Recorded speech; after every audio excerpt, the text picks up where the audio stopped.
Good evening students. आज जो हम लोग बात करेंगे we will talk about respiratory system in human. इससे पहले वाला जो वीडियो था उसमें मैंने आपको समझाया था about the mechanism of breathing, जिसमें इनहेलेशन एंड एक्सेलेशन ये दो प्रोसेस होते हैं। इनहेलेशन एंड एक्सेलेशन ये दोनों प्रोसेस किस तरीके से कैरी आउट होता है ये मैंने आपको समझाया था। और इसमें दो चीज़ें इन्वॉल्व होती है, डायफ्राम और इंटरकोस्टल मसल और इंटरलिबल मसल जिसे कहते हो। ये दो चीज़ें डायफ्राम, इंटरकोस्टल और इंटरलिबल मसल, तो ये कॉन्ट्रैक्ट और रिलैक्स करते हैं और इनकी कॉन्ट्रैक्शन और रिलैक्सेशन के कारण ही जो इनहेलेशन और एक्सेलेशन होता है वो हो पाता है। ठीक है, यहाँ तक मैंने आपको समझा रखा है। आज जो हम लोग बात करेंगे will talk about the respiratory system in human. देखो, ह्यूमन का जो रेस्पिरेटरी ऑर्गन है, ह्यूमन के अंदर जो रेस्पिरेटरी ऑर्गन है वो लंग्स है। ये हमें सबको मालूम है, लंग्स। अब इसे हम ड्रॉ करेंगे, इससे आपको क्लियर हो जाएगा कि किस तरीके से जो पूरा का पूरा मैकेनिज्म होता है वो रन करता है।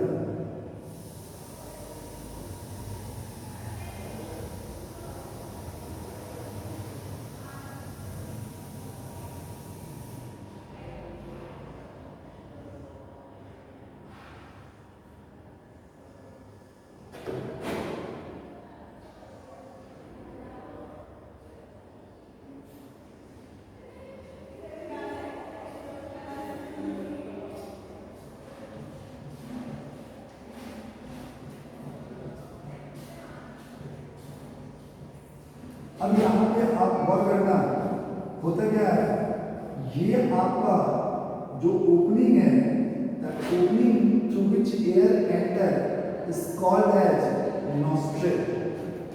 और नॉस्ट्रिल के अंदर ये जो आपको पैसेज दिखाई दे रहा है, this passage is called as nasal passage. इसे क्या कहते हैं? Nasal passage. नेजल पैसेज जो होता है that is occupied by fine hair-like structure which is called as nosal layers, nosal hairs, and they are working in filtration work। इसके बारे में आपको मैं बताऊंगा अभी। ये olfactory epithelium है। अब आपको मालूम है कि हम नाक से सूंघ कर बताते हैं कि किसी का स्मेल कैसा है, गुड है, बैड है, तो उसे सूंघने के स्मेल के पावर को olfactory कहते हैं। तो ये यहाँ पर ऑल्फैक्टरी epithelium होता है। फिर जो एयर है वो इस तरीके से होता हुआ आपका इस रीजन में आता है। तो ये वो रीजन है जो फूड और एयर दोनों के लिए कॉमन है, जो मैंने आपको डाइजेस्टिव सिस्टम में बताया था, and that is called as pharynx. यहाँ पर फूड को रोकने के लिए एक स्ट्रक्चर होता है which is called as epiglottis. और ये जो स्ट्रक्चर है, this structure is called as trachea. This structure is called as what? Trachea और विंड पाइप। ट्रैकिया का ये विंड पाइप, एयर पाइप किसी का नाम है। और इसमें जो ये इनिशियल जो प्रोट्रूडिंग बाहर को निकला हुआ है, this is called as larynx. ठीक है, अब इसमें आप देखना ऐसे हाफ सी-शेप्ड कार्टिलेजेस प्रेजेंट होते हैं। क्या होते हैं? हाफ सी-शेप्ड कार्टिलेजेस प्रेजेंट होते हैं और इनमें इस तरीके से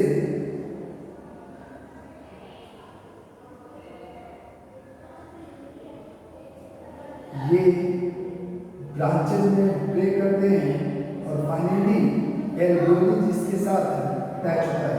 तो ये सारा का सारा जो एरिया होता है ये टर्मिनेट करता है और इनमें एल्वियोलीज अटैच होता है और लंग्स के बाहर में एक ऐसा प्रोटेक्टिव कवरिंग प्रेजेंट होता है। एक प्रोटेक्टिव कवरिंग होगा which is called as pleura. ठीक है, ये आपका लंग्स हो गया और ये जिस चीज से बना हुआ है वो है एल्वियोली। ये ट्रैकिया हो गया, ये जो टुकड़ा है ये ब्रोंकस है। करोगे। अब होता क्या है इसमें, जो नॉस्ट्रिल होता है तो एयर जो होता है वो नॉस्ट्रिल के थ्रू एंटर करता है, ये आपका माउथ है, तो एयर नॉस्ट्रिल के थ्रू एंटर करता है और जब वो नेजल पैसेज में चलता है तो वहां पे fine air type projections present होते हैं which is responsible for filtration of air. जब नाक में एयर एंटर करता है तो it is carrying dust particle and suspended particle. So those dust particle and suspended particle do not enter into our lung. For that, filtration work is very essential. तो filtration करने के लिए यहाँ nasal hairs होते हैं और ये nasal hairs होते हैं, they are working for filtration work. उसके बाद air जो है वो nasal passage से होता हुआ olfactory epithelium पे जाता है। जब ऑल्फैक्टरी इपीथेलियम से टच होता है एयर तो हमें मालूम चल जाता है कि जो स्मेल है वो गुड है बैड है, किस तरह का स्मेल कैरी कर रहा है एयर। और फिर एयर उधर से होता हुआ फेरिंग्स में आता है, ठीक है, फेरिंग्स से ये एपिडर्मिस के थ्रू एंटर करता है और जो ट्रैकिया का एंट्री पॉइंट है वो लैरिंग्स है, ठीक है। लैरिंग्स को हम एडम्स एप्पल भी कहते हैं, एडम्स एप्पल भी कहते हैं क्योंकि यहाँ पर वोकल कॉर्ड प्रेजेंट होते हैं। यहाँ क्या प्रेजेंट होता है, वोकल कॉर्ड, 3 वोकल कॉर्ड होते हैं। जब एयर उनसे टकराता है, से मान लो एयर जब बोल रहे हैं तो एयर अंदर से बाहर आता है, तो जो एयर अंदर से बाहर आ रहा होता है वो वोकल कॉर्ड में टकराता है और वोकल कॉर्ड से टकराने के बाद different type of sounds are produced and because of which we able to express ourselves. तो वो vocal cord का होता है, vocal cord कहाँ होता है, larynx में, इसे साउंड बॉक्स के नाम से भी जानते हैं। अब ये जो capabilities है ये इसलिए होता है so that the food particle do not enters into trachea. food particle को वो सीधा ये जो पीछे आपको पाइप दिखाई दे रहा है फूड पाइप है, तो ये फूड जो है वो सीधा फूड पाइप में जाए ना कि ट्रैकिया में। तो उसके लिए यहाँ पर एपिगैलोटिस प्रेजेंट होता है। क्या प्रेजेंट होता है, एपिगैलोटिस, और इसी के थ्रू होता हुआ एयर यहाँ फूड पार्टिकल नहीं आता है, गलती से भी फूड पार्टिकल आपके ट्रैकियल सिस्टम में चला जाएगा तो irritation will develop and continuous sneezing will come, छींक आने लगेगी आपको और छींक वो उस समय तक नहीं रुकेगा जब तक कि फूड पार्टिकल ट्रैकिया से बाहर नहीं निकलता है। तो इसीलिए फूड पार्टिकल को ट्रैकिया में जाने से रोकना बहुत जरूरी है और उसको कौन करता है, एपिगैलोटिस, ठीक है। अब एयर आपका ट्रैकिया में है, ट्रैकिया में एंटर करते हैं लैरिंग्स है।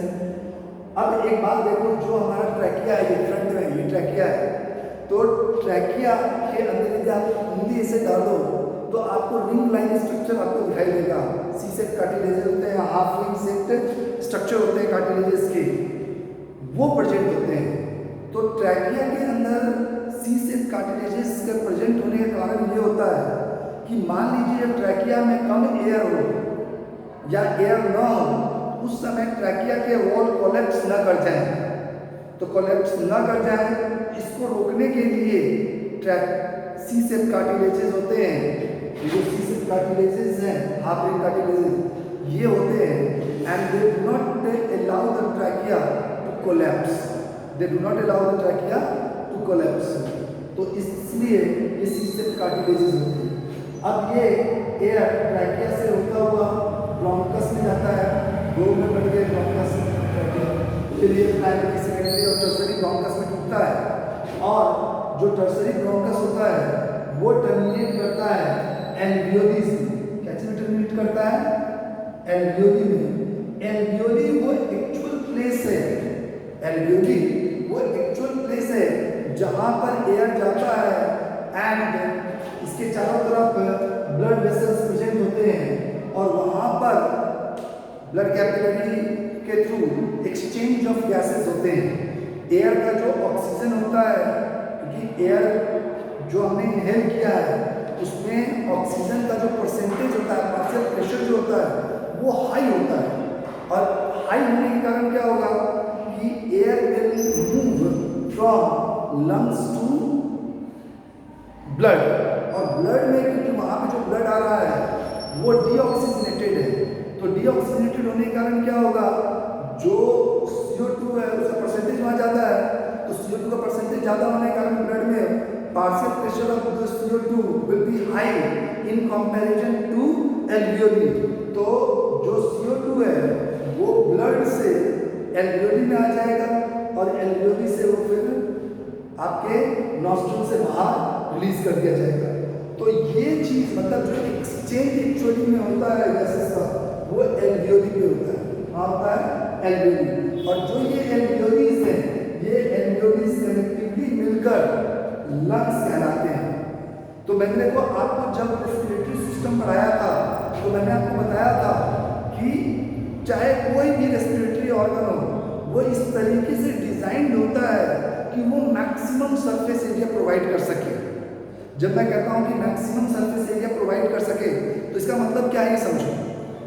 इसका मतलब ये है कि जितना ज़्यादा सरफेस एरिया होगा उतना ज़्यादा एक्सचेंज ऑफ गैसेस होंगे, क्योंकि ये सरफेस एरिया लंग्स का देखूँ तो इतना ही होगा, लेकिन इन सभी एल्वियोलीज को मैं खोल दूँ तो जो सरफेस एरिया होगा that will be much more as compared to the surface area of the lungs.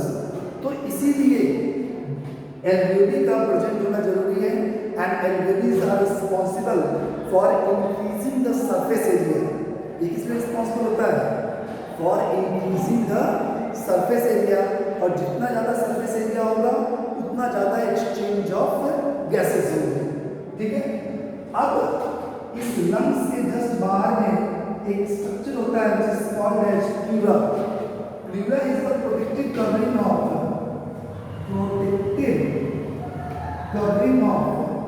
Lungs, protective covering of lungs. तो प्लूरा जो होता है that is protective covering of lungs, और ये जैसे छोटे मोटे शॉक और इंजरी होती है तो उसको रोकने के लिए ये प्लूरा काफी इंपॉर्टेंट रोल प्ले करता है।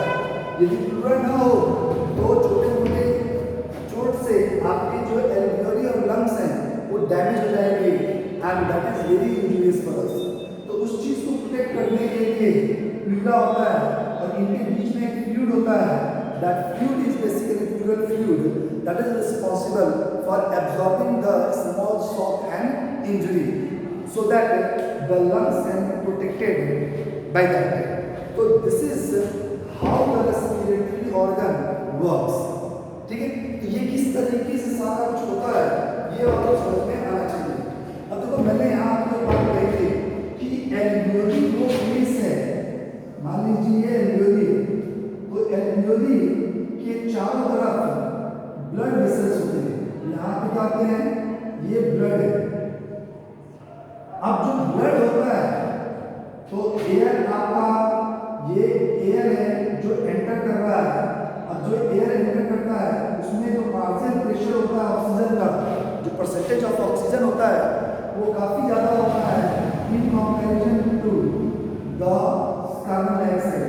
जो कार्बन डाइऑक्साइड का जो परसेंटेज है वो CO2 है, और हाई है partial pressure of CO2 is low, क्योंकि ऑक्सीजन का परसेंटेज ज़्यादा है तो partial pressure of the oxygen is high. जबकि जो ब्लड यहाँ पे आया हुआ है, जबकि जो ब्लड है वो डीऑक्सीजनेटेड ब्लड है। वो क्या है, डीऑक्सीजनेटेड ब्लड। डीऑक्सीजनेटेड कहने का मतलब है कि it is carrying less amount of oxygen and more amount of CO2। तो यहाँ पर CO2 का परसेंटेज ज़्यादा है, मतलब कि पार्शियल प्रेशर यहाँ पर CO2 ज़्यादा है और ऑक्सीजन का पार्शियल प्रेशर कम है। तो due to this difference in partial pressure, due to this difference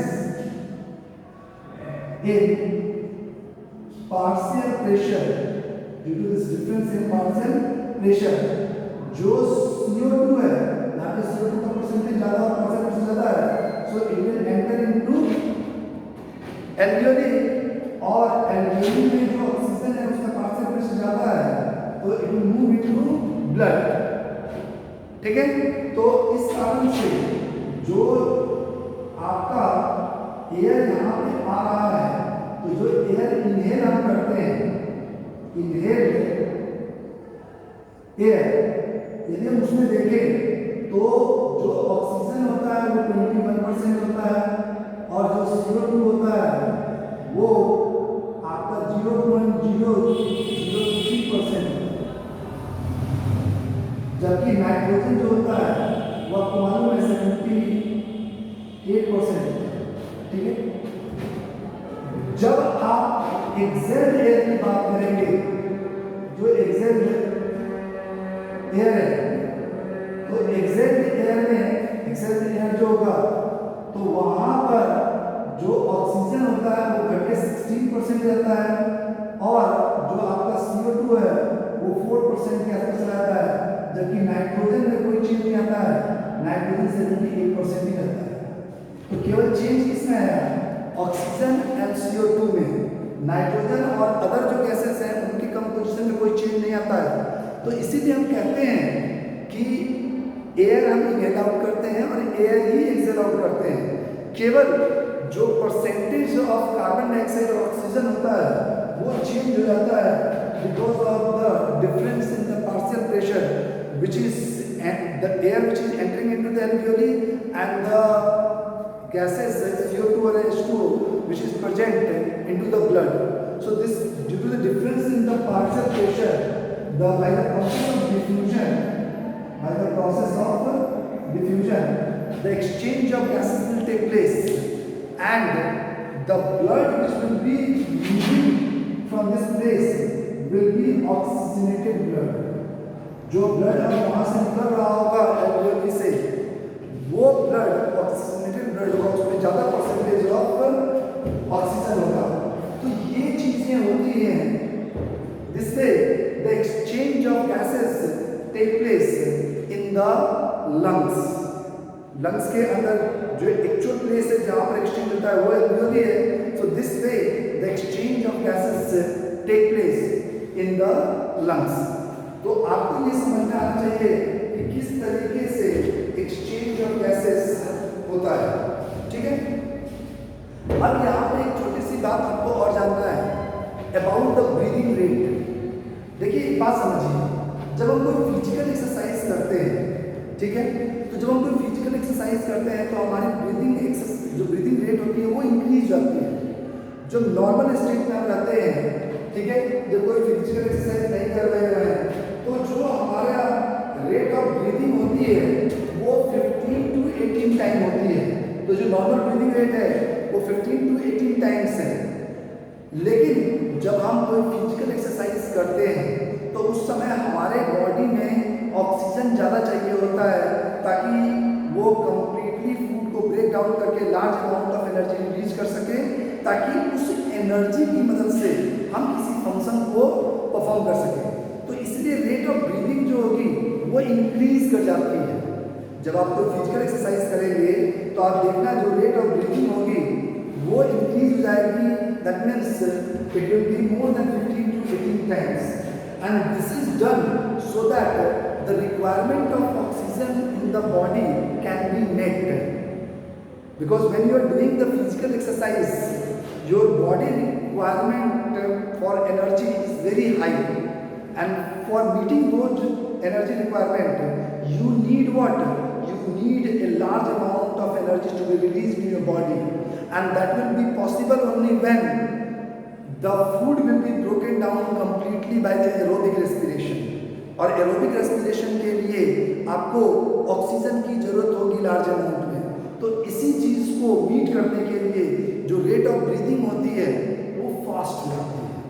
so this is how the rate of breathing even differs. जब आप स्लीपिंग स्टेट में होंगे तो उस समय आपकी जो एनर्जी रिक्वायरमेंट होती है वो बहुत ही कम होती है, तो जो ब्रीदिंग रेट होगा वो कम होगा। जब आप चल रहे होंगे, जब आप दौड़ रहे होंगे, उस समय आपको ज़्यादा एनर्जी की जरूरत होती है, तो आप देखना रेट ऑफ ब्रीदिंग उस समय हमारा हायर होता है in comparison when you are in sleeping mode. So this way we can say that the rate of breathing depends on the energy requirement of the body. जब आप लोग physical exercise करते हैं तो एनर्जी रिक्वायरमेंट ज़्यादा होती है, इसलिए रेट ऑफ ब्रीदिंग भी ज़्यादा हो जाती है। ठीक है, तो ये रेस्पिरेशन क्या होता है, कैसे होता है, एक्सचेंज ऑफ गैसेस कैसे होते हैं और रेट ऑफ ब्रीदिंग कैसे डिफर करती है, ये आपको समझ में आ रहा होगा। ठीक है, तो आज मैं यहीं तक आपको रुकता हूँ, इसे आप देख लेना, इसे आपको समझना बहुत जरूरी है और एग्जामिनेशन पॉइंट ऑफ व्यू से भी काफ़ी इम्पोर्टेंट है। ठीक है।